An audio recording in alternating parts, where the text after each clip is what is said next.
Welony to takie spokojne i zrelaksowane rybki. A potem pytacie na forach, czemu mój welon nie ma ogona, potem pytacie na grupie, czemu mój welon goni drugiego, a potem pytacie, czemu mój welon zjadł kryska. No właśnie czemu?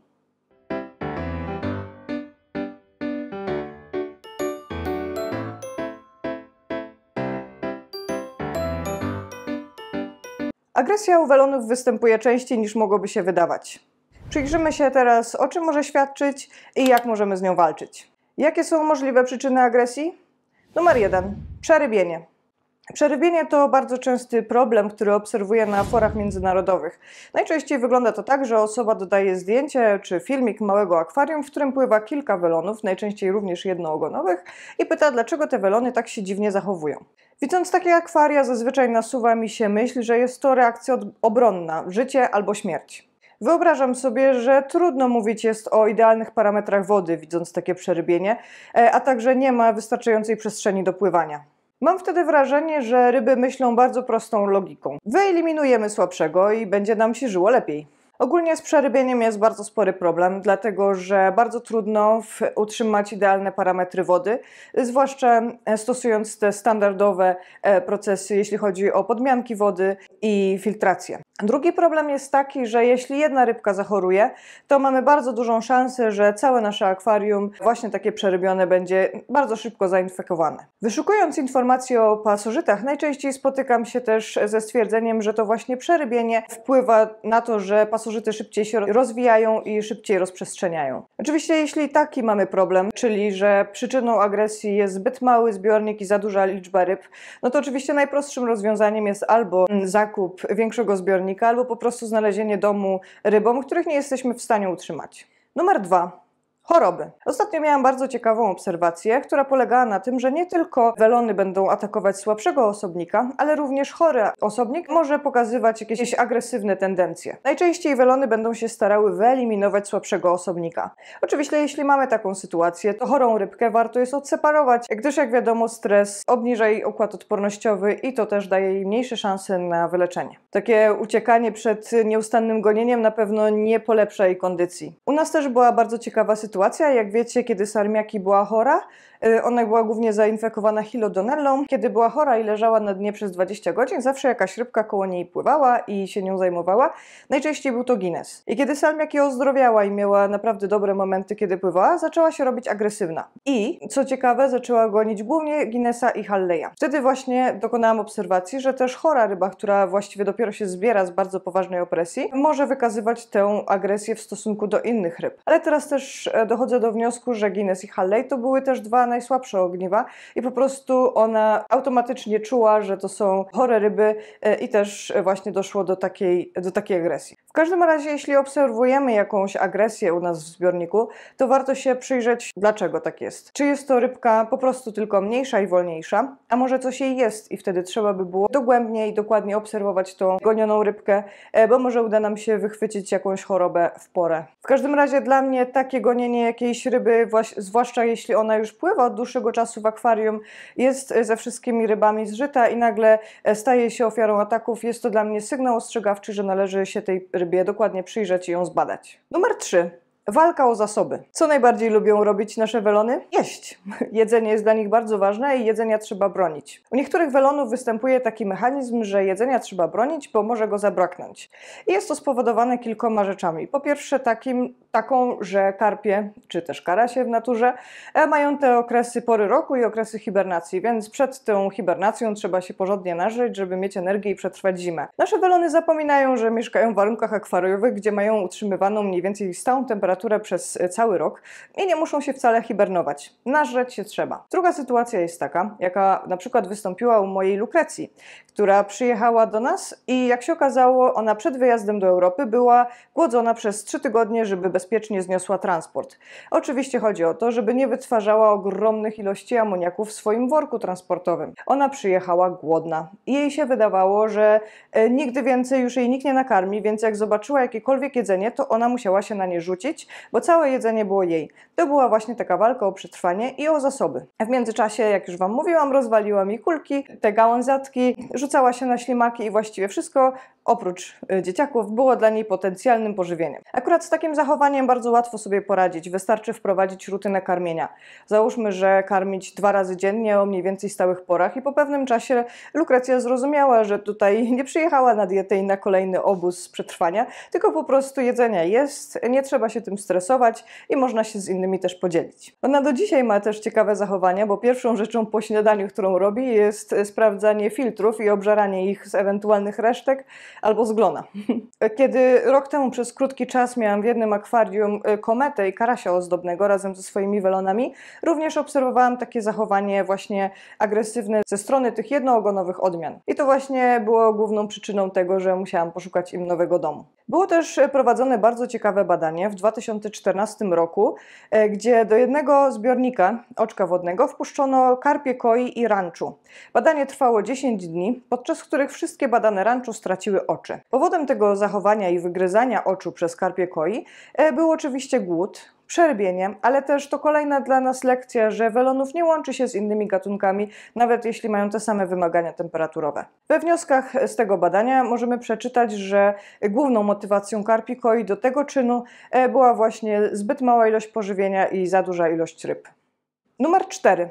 Tarło. Z mojego doświadczenia i obserwacji wynika, że kwestia agresywnego tarła głównie dotyczy młodziaków, takich młodych rybek tosai przed ukończeniem 1. roku życia, kiedy też nie mają zbyt dobrej techniki tarłowej i po prostu używają swojej agresji do tego, żeby tą biedną samicę zmusić do złożenia ikry. Czasem nawet przy zwykłym tarle dochodzi do urazów mechanicznych. A właśnie te tarlaki za mną od kilku dni mają tarło codziennie i biedny krowa ma tak napięty grafik, że Big Mac musi mu pomagać w tarle i niestety doszło do tego, że Apple Pie ma biedna rozerwaną płetwę, bo Big Mac się włączył w pomoc krowie w gonieniu jej. No i też widzieliście mój krótki filmik o tym, jak krowa sobie zrobił dziurę w brzuchu w zupełnie pustym akwarium,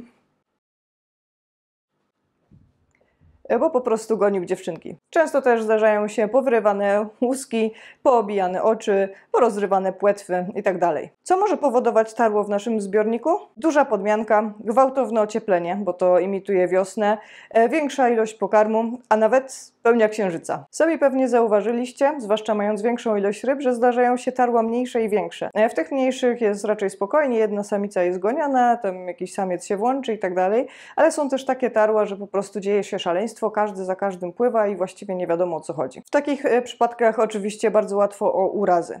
Co możemy zrobić? Jeśli mamy słabe ratio samic do samców, czyli na przykład jedna samica jest goniona przez kilku samców, to oczywiście bardzo łatwo mogą ją zamęczyć. Możemy też obserwować, że samica opada z sił, czasem nawet w ekstremalnych warunkach kładzie się wręcz albo ucieka, chowa się w roślinach. Wtedy warto taką samicę odseparować na jakiś czas, dając jej schronienie, żeby doszła do siebie. Ja ostatnio zrobiłam u siebie, u dzieciaków było takie tarło i biedna Wanilia była goniona przez kilku samców. Nie wiedziałam za bardzo, co z nią zrobić, więc zrobiłam jej taki kotnik z naczynia do gotowania na parze, które było podwieszone do lampy. No i tam sobie przeczekała kilka godzin, doszła do siebie i potem już wszystko wróciło do normy. Żeby zapobiec urazom w tarle, również warto jest zastanowić się, jakie mamy ozdoby w akwarium i na pewno wyciągnąć wszelkie ozdoby, które mogą poranić ryby. Na przykład takie z ostrymi brzegami, jakieś korzenie, wystające kamyczki, ozdoby, zamki itd. Innym sposobem na to, żeby oddzielić ganianą rybkę, są po prostu takie podzielniki, które możemy sobie nawet sami zrobić, kupując w sklepie budowlanym siatkę, która będzie przydzielać nam akwarium. Można to zainstalować do jakiejś ramy, na przykład plastikowej, i podzielić sobie akwarium na pół, czy tam na mniejsze części, żeby samice oddzielić od samców. Numer 5. Wygląd i ograniczenia. Nie od dziś wiadomo, że welony mają liczne ograniczenia i te różne modyfikacje wpływają na ich jakość życia, a także sposób poruszania się. Bywa tak, że welony przez swoją budowę są wolniejsze i bardziej niezdarne. Nie tylko słabość wywołana chorobą, ale także inną budową może właśnie budzić agresję. Czasem się zdarza, że piękne i długie welony naszych ryb mogą być tak naprawdę ich przekleństwem. I tak na przykład też było w przypadku Guinnessa, który miał piękny, długi ogon, ale to właśnie ten ogon był obiektem ataków welonów, najpierw kapitana, a potem salmiaki. Podobnie również może być z teleskopami. Jak wiecie, teleskopy mają wystające oczy i ich pole widzenia jest znacznie ograniczone, przez to ciężej im się konkuruje o pożywienie i też są przez to wolniejsze, czasem mniej zwinne. I dzięki właśnie temu, a właśnie może przez to, są poddatne na ataki innych, silniejszych i zwinniejszych ryb. Inną rzeczą, która często jest podgryzana przez agresorów, to są kaptury.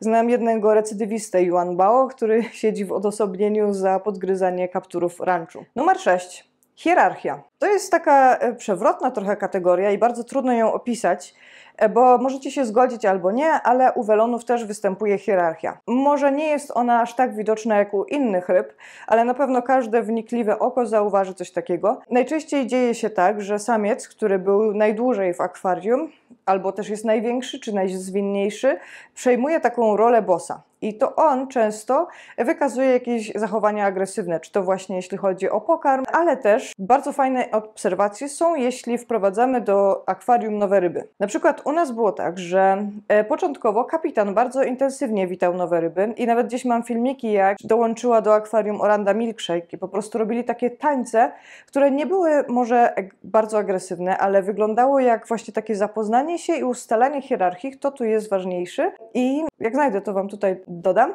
I to było takie docieranie się i to trwało kilka godzin, podczas których ja byłam dosyć zaniepokojona, ale potem się uspokoiło i potem już żyli długo i szczęśliwie, a kapitan zresztą pałał wielką miłością do Orandy już do końca swoich dni. Później już w tym akwarium okazało się, że naturalnym hersztem stada jest Big Mac.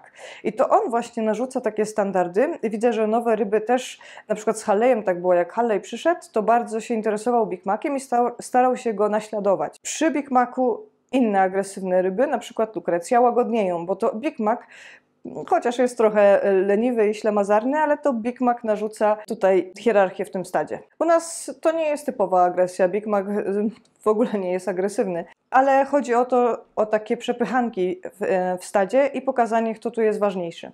A nawet wczoraj była bardzo ciekawa sytuacja, kiedy Big Mac podpłynął do tafli wody po jedzeniu i krowa też podpłynęła. Big Mac go odepchnął pyskiem i krowa mu oddała. Krowa też podpłynęła i go tak szturchnęła. To było naprawdę bardzo ciekawe zjawisko, bo to było takie jakby dwóch samców, oni są tylko, mam dwóch samców teraz, taka jakby rywalizacja i próba siły. Więc zobaczymy, jak tam dalej będzie się ich przyjaźń układać, ale po prostu dali sobie po razie i już spokój. Jeśli dzieje się tak, że nowa rybka nie została zaakceptowana przez stado i nawet po upływie kilku godzin, czy nawet 2-3 dni dalej jest atakowana, to niestety trzeba rozważyć opcję, że po prostu stado jej nie zaakceptowało i niestety trzeba jej znaleźć nowy dom albo po prostu ją oddzielić do innego zbiornika. To jeszcze nie koniec wszystkich podpunktów, mam jeszcze kilka, ale obiecałam Wam rozwiązanie konkursu w tym odcinku. Nie nagrywam tego na live, więc mówię, że teraz tutaj będzie podstawione losowanie i osoba, której numerek wygrał, proszę się ze mną skontaktować albo na Instagramie Captain Chocolate Cake, albo na naszej grupie na Facebooku Welony, Welonki, Złote Rybki. Jestem tam adminem, łatwo mnie znajdziecie.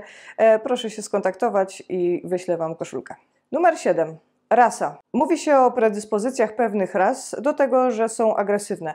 Często wśród takich agresywnych ras wymienia się ryukiny. Ja osobiście nie znam żadnego agresywnego ryukina, ale myślę, że rasy naturalne, te, które są wyżej w drzewie genealogicznym, czyli są mniej zmodyfikowane, automatycznie są szybsze, bardziej zwinne i myślę, że z tego to może wynikać. Ryukiny jeszcze dodatkowo rosną zazwyczaj dosyć spore. Takim rasom jest łatwiej zdobywać pożywienie, łatwiej się poruszają, są szybsze i naturalnie to może prowadzić do jakiejś ewentualnie agresji. Podobne zachowanie również można zauważyć, łącząc jednoogonowe złote rybki z welonami i to też właśnie sprowadza do wniosku, że welony najlepiej jest łączyć pod względem swoich ograniczeń, niepełnosprawności i charakteru. Jeśli miałabym kiedyś wybierać, czy mieć akwarium 600 litrów i wszystkie ryby naraz, czy 2 razy po 300, to zdecydowanie wolałabym mieć akwarium 2 razy po 300, bo mogłabym sobie posegregować ryby w związku z ich charakterem, może trochę płcią,